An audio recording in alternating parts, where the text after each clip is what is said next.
mga pagkalinga rin para sa kapwa ninyo at mga kapatid ninyo na narito sa mundo. Kayo rin ay patatatagin ko, hindi lamang ang inyong mga kalooban, ang inyong pananalig, pagtitiwala at pananampalataya kay Yahweh.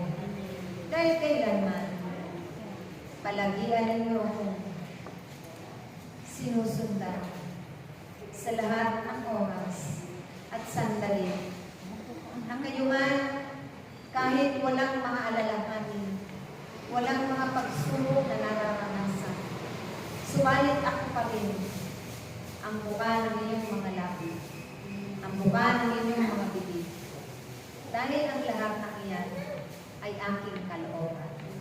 Kaya huwag ninyong pagtakanan na marami pang darating na mga hiwaga sa komunidad na ito na inyong mapagmamasdan at mararanasan.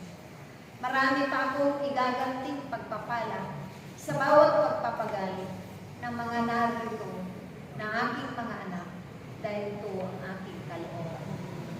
Kaya't aking mga anak, lagi kayo magsumikap na maging mababa sa harapan ng inyong mga kapatid at kapwa-tao.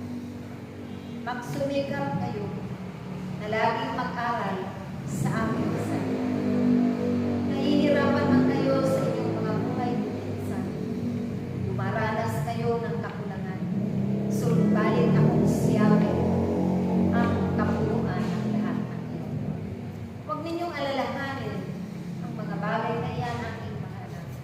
Dahil ako'y laging nagpapadala ng mga libo-libong anghel at ng inyong mga kapwa at kapatid upang kayo'y matulungan, upang kayo ay masakluluhan sa ganung mga bagay at pangangailangan.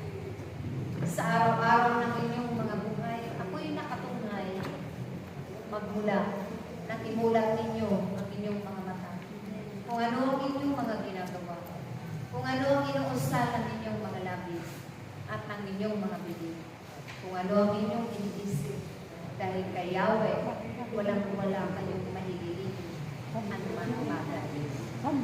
Naway aking mga anak, ipanalangin ninyo ang mga nawalan ng buhay sa trahedya ko. Kalunos-lunos man ang kanilang kalagayan. Subalit, sa pamamagitan ng pananalangin ninyo sa kanilang mga kaluluwa, tunay na makakapanumbalik sila sa aking Panginoon. Mararating nila ang aking kaharian. Kaya't ipanalangin ninyo ang mga kaluluwa na hindi pa ako nakikilala. Hindi ko pa sila natatatakan na may naganap sa kanilang mga buhay. Sa mga nagsapit na trahedya nito, malakas na ulan, malakas na agos ng tubig, at sila'y nawalan ng buhay.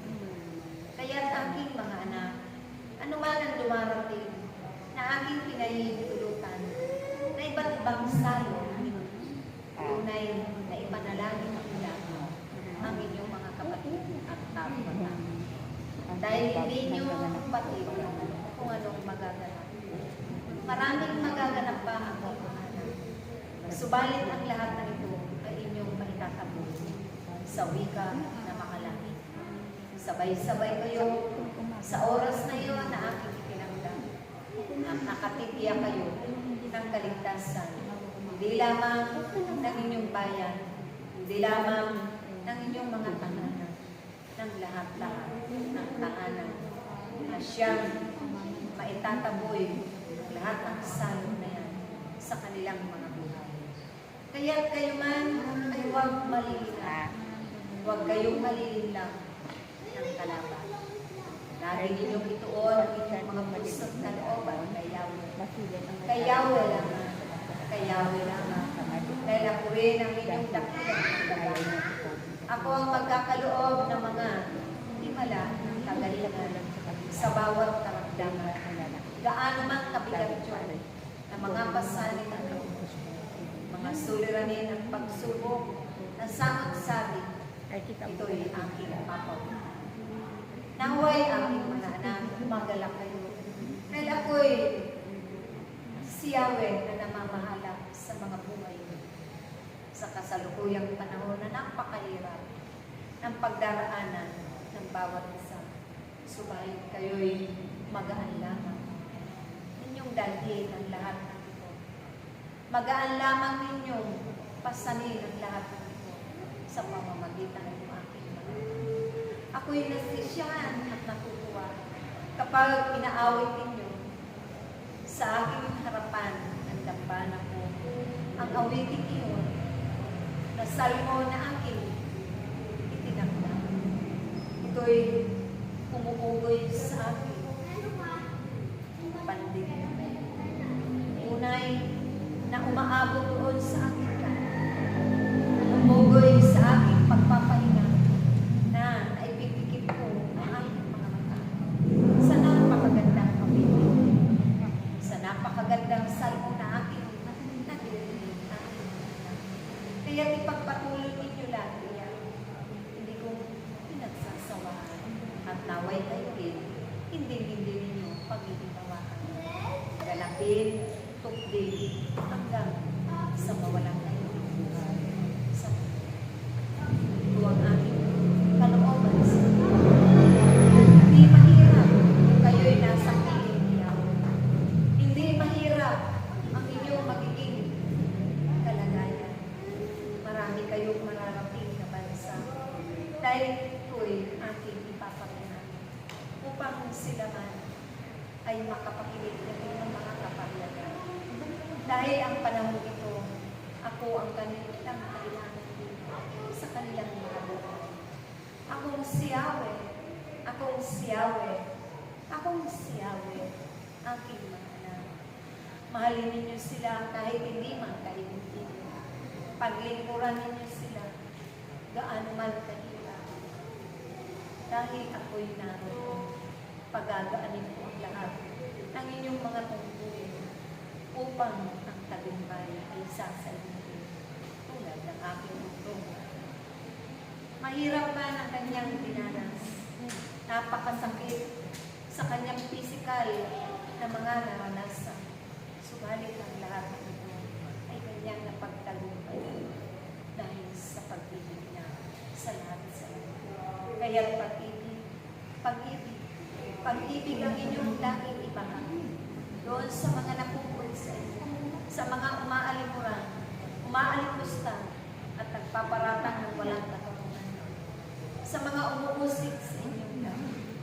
Ito'y ikagalak dahil mag-iwang kayo. Akong si Yahweh ang kasamang inaalipuran sa lahat ng oras. Ako ang Diyos na makatarungan sa lahat. Ako ang Diyos na magbibigay. Ako ang magpapalayag sa kanila, sa kahirapan, sa kagipitan, sa kamalasan. Ito'y aking papawiin lahat. Ito'y aking papawiin lahat, aking pangalaman. Hindi niyo magagawa ang lahat kung hindi sa pamamagitan.